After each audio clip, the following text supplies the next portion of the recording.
Akka jirtu dhaggeeffattootaa fi hordoftoota YouTube Kichuu Oromiyaa an barsiistuu Walaansaadhaa har'a mata duree of ta'uun seera uumaatu jedhu qabadhee isiniif dhiyaadheetan jira. Gara walalootti. Of ta'uun seera uumaati.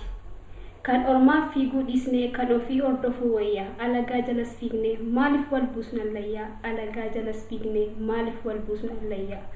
Ofiinis ofuma taanee haa hordofnu waan keenya yoo harka wal qabneetu galma ga'umsaa geenya yoo harka wal qabneetu galma ga'umsaa geenya. Hadhiisnu ormaa buguufuu waan ofii keenya gannee jiruu namaa osoo jiraannu keenya akka hin daganne jiruu namaa osoo jiraannu keenya akka hin daganne. Of taanee haa jiraannu waan Oromoo durii hordofnee osoo anaaf ati jirru seenaan akka moofamne osoo anaaf ati jirru seenaan akka moofamne. Keenyatu keenyaan tola malee kan biroo miti warri kan ormaa hordoftu ammuma irraa citi warri kan ormaa hordoftu ammuma irraa citi.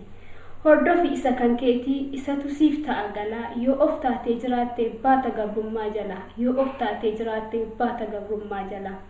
Hin deemin bakka alagaa ofii kan kee dagattee orma jalas hin fiigin oromummaa kee dagattee orma jalas hin fiigin oromummaa kee dagattee waan dhaggeeffattaniif guddaa galatooma.